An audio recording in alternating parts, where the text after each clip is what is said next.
अस्सलाम वालेकुम। अबरार रशीद आपकी खिदमत में हाजिर है और मेरी आपसे रिक्वेस्ट है कि अगर अभी तक आपने मेरे चैनल को किसी भी वजह से सब्सक्राइब नहीं किया या पहली मर्तबा मेरी वीडियो देखने का इत्तेफाक हो रहा है आपको, तो आप इसको सब्सक्राइब कर लें और इस पर जो बेल आइकन या घंटी का बटन है उसको क्लिक कर दें ताकि मेरी वीडियोस का नोटिफिकेशन आप तक पहुंच सके। आपका बहुत बहुत शुक्रिया।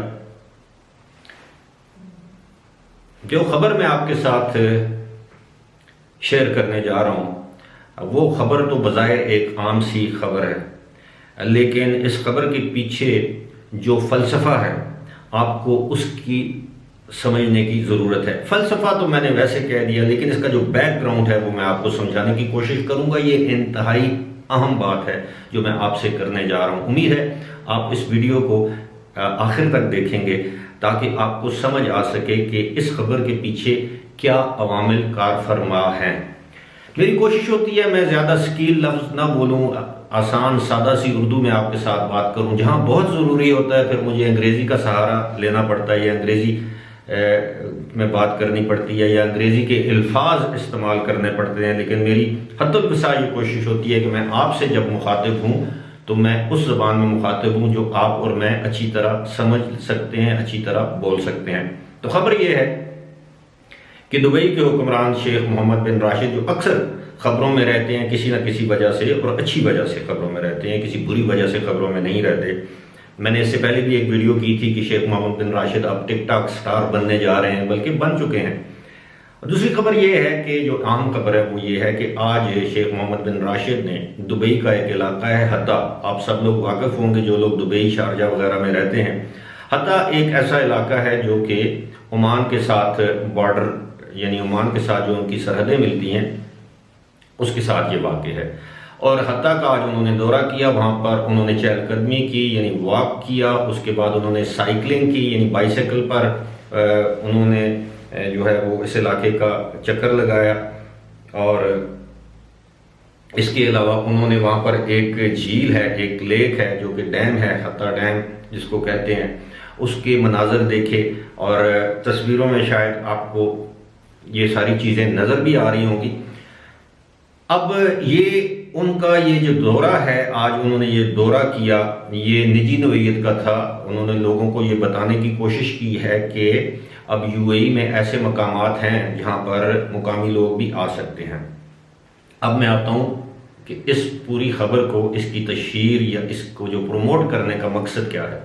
मकसद ये आपको पता होगा कि इस मरतबा यूएई ने 45 दिन का एक लिहाज से एक इवेंट या त्यौहार मनाने का ऐलान किया है कि दी कूलेस्ट विंटर इन यूएई। यानी इसका मतलब अब उर्दू में, आसान उर्दू में आपको मैं ये बता सकता हूँ कि खुशगवार तरीन मौसम सरमा, यूएई का, मुत्तहदा अरब अमारात का खुशगवार तरीन मौसम सरमा। और इसका मकसद ये है कि इस मरतबा यूएई के अंदर जो लोग मौजूद हैं, अमाराती हैं या वहाँ के रेजिडेंट्स हैं, उनको राग़िब किया जाए, उनको कायल किया जाए, आमादा किया जाए कि वो यूएई की 7 रियासतों का दौरा करें, वहाँ पर सियाहत के लिए जाएं, वहाँ पर रिहाइश इख्तियार करें ताकि 7 रियासतों में टूरिज़्म बढ़े। इससे पहले आपको मालूम होगा कि ज़्यादातर लोग जो विज़िट के लिए जाते थे, टूरिज़्म के लिए जाते थे, वो दुबई या अबू धाबी जाते थे, जहाँ पर जो मुख्तलिफ अट्रैक्शंस हैं, टूरिस्ट अट्रैक्शन या जो आप समझ लें कि सियाती मकामात हैं अहम तरीन, वो इन्हीं 2 इलाकों में लोग भी ये समझते थे। अब इन्होंने ये फैसला किया है कि जाहिर है इंटरनेशनल टूरिज़्म तो अब मैंने आपको पहले भी बताया है, बता रखा है कि तकरीबन 80% कम हो चुका है। अगर पहले 100 लोग आते थे तो अब 80 आते हैं। तो इसलिए उन्होंने ये फैसला किया है कि टूरिज़्म की सनत को बचाने के लिए, जो कि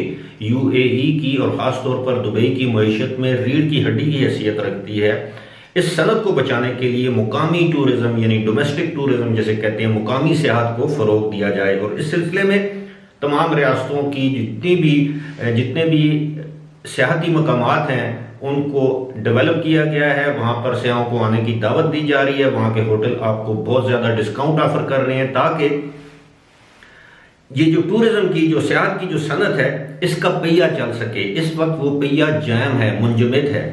और होटल वाले दिसंबर के महीने में अमूमन अपने किराए 2 गुना कर देते थे, लेकिन इस दफ़ा वो 50% आपको डिस्काउंट भी दे रहे हैं, 1 रात आपको फ्री भी दे रहे हैं। अगर आप 5 रात रहना चाहें तो 1 रात आपको फ्री दे रहे हैं, आपको मुफ्त नाश्ता, मुफ्त खाने, मुख्तलिफ जो सियाती मराकज़ हैं उनके मुफ्त टिकट आपको ऑफर कर रहे हैं, वहाँ आने और जाने के लिए ट्रांसपोर्ट मुहैया कर रहे हैं। तो लिहाजा इससे ये साबित होता है कि टूरिज्म की जो इस वक्त जो सनत है दुबई के अंदर या यूएई के अंदर वो इंतहाई बहरान से दो चार है, और इस सनत का पहिया चलाने के लिए ये तमाम कोशिशें की जा रही हैं, टूरिज्म को प्रमोट किया जा रहा है, जिसको मुकामी टूरिज्म, मुकामी सियाहत या डोमेस्टिक टूरिज्म कहते हैं। ये इसी तरह है जिस तरह पाकिस्तान में हमारे हुक्मरान या हमारे जो वज़ीर आज़म है इमरान खान लोगों को दावत देते हैं कि वो शुमाली इलाकों में जाएं और वहाँ पर इसको प्रमोट करें, इसकी वीडियोस बनाएं, सोशल मीडिया में डालें, यूट्यूब पर। और आप देखते हैं कि यूट्यूब में सियाहत के हवाले से बहुत ज़्यादा वीडियोस हैं पाकिस्तान के मुख्तलिफ सियाती मकामात की, जिसको ना सिर्फ पाकिस्तानी बल्कि दुनिया भर से लोग इनको देखते हैं और राग़िब होते हैं कि वो भी इन इलाकों में आए, ख़ास तौर पर पाकिस्तान के शुमाली इलाका जात और पाकिस्तान में जो सहरा है, गवादर है, मुख्तलिफ जो इलाके हैं। अब इस चीज़ को मद्देनज़र रखते हुए अब आप समझ गए होंगे कि मेरे कहने का मकसद क्या है। मेरे कहने का मकसद ये है कि बावजूद इसके कि इस वक्त यूएई की तमाम तर तवज्जो जो है वो सियाहत के फ़रोग के लिए है, लेकिन इसके बावजूद वो बैनुल अक़वामी या आलमी सतह की सियाहत को फ़रोग नहीं दे पा रहे। उसकी वजह कोविड-19 ही है और लोगों के माली मुश्किलात, माली हालात भी हैं। ज़ाहिर है लोगों के पास अब बचत नहीं है, सेविंग नहीं है, लोगों की नौकरियां चली गई हैं, लोग घरों में कैद हैं, लॉकडाउन है, तनख्वाहें कम हो गई हैं, जबरी रुखसत पर भेज दिया गया। यहाँ तक कि एक स्टडी हाल ही में एक सर्वे आया है, एक स्टडी आई है यूएई के हवाले से कि वहाँ के जो लोग हैं उनकी बचत में भी 50 से 60% कमी वाक़ई हो चुकी है। यानी वो लोग जो साल के अंदर 10,000 दरम अगर बचाते थे तो अब वो 2 से 3,000 दरम बचा पाते हैं। लिहाजा जिन लोगों के अगर आपके पास कुव्वत ख़रीद नहीं होगी, आपके पास परचेजिंग पावर नहीं होगी, आपके पास बचत नहीं होगी, तो आप सियाहत कैसे करेंगे, आप ट्रैवल कैसे करेंगे, आप सफ़र कैसे करेंगे, ख़ास तौर पर फ़िज़ाई सफ़र।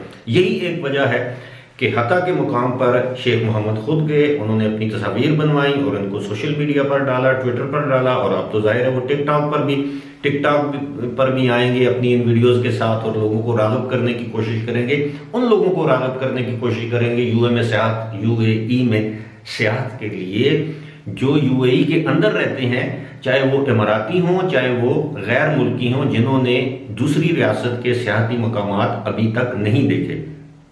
इस सिलसिले में हुकूमत बहुत ज़्यादा लोगों की हौसला अफजाई कर रही है। हुकूमत ने टूरिज्म इंडस्ट्री यानी प्राइवेट सेक्टर से भी कहा है कि वो इस सिलसिले में लोगों को डिस्काउंट ऑफर करें, स्टेकेशन इसे कहते हैं। जिस तरह वेकेशन होती है, तातीलात, इस तरह स्टेकेशन के आप अपनी तातीलात अपने मुल्क के अंदर ही किसी दूसरी रियासत में जाकर अपने बीवी बच्चों या अपने ख़ानदान के साथ जाकर किसी रिजॉर्ट में, किसी होटल में, किसी सराय में, किसी भी जगह जाकर, या आप कैंपिंग भी कर सकते हैं। तो इसके लिए हुकूमत भी अपने तौर पर अपने तमाम वसाइल बरूए कार ला रही है और साथ ही साथ होटल इंडस्ट्री और रेस्टोरेंट्स और जो वहाँ के सियाती इदारे हैं जो टूरिज्म को प्रमोट करते हैं उनसे भी कह रही है, उनको इनकरेज भी कर रही है कि उनकी माली मुआवनत भी कर रही है कि वो ना सिर्फ बैनुल अक़वामी टूरिज्म पर तवज्जो दें बल्कि जो मुल्क के अंदर जो टूरिज्म है उसके फ़रोग़ के लिए भी अपना किरदार अदा करें ताकि सियाहत की इंडस्ट्री बैठ ही ना जाए।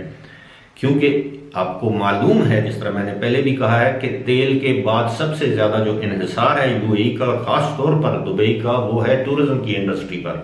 लेकिन अब दीगर रियासतों ने भी ये मुनासिब समझा है कि एक यूनिफाइड यानी एक मुश्तरका टूरिज्म का प्लान बनाया जाए, जिसको अब इन्होंने नाम दिया है the coolest winter in UAE. 45 दिन पर मुहित ये प्रोग्राम है, लेकिन इस प्रोग्राम की प्रमोशन इन 45 दिनों में होगी। लेकिन आप ये सियाहत जो है, जो डोमेस्टिक सियाहत है, ये आप साल के 12 महीने कर सकते हैं, बशर्ते के कोविड-19 की वबा मुकम्मल तौर पर कंट्रोल में आ गई। आपके इल्म में होगा कि गुज़िश्ता 24 घंटों के दौरान भी 1250 के करीब मजीद कोरोना वायरस के केसेस यूएई में सामने आए और 4 अमवात भी हुई। लिहाजा कोविड-19 की वैक्सीन के साथ साथ वहाँ पर वबा के फैलने में जो है वो कमी नहीं हो रही और ना ही अमवात में कोई कमी वाक़या हो रही है। उम्मीद है कोविड-19 की वैक्सीन जब लोगों को ज़्यादा तादाद में लगेगी तो अमवात में भी कमी होगी और कोरोना वायरस के केसेस में भी कमी होगी। फिलहाल इसी के साथ मुझे दीजिए इजाज़त। खुदा हाफिज़।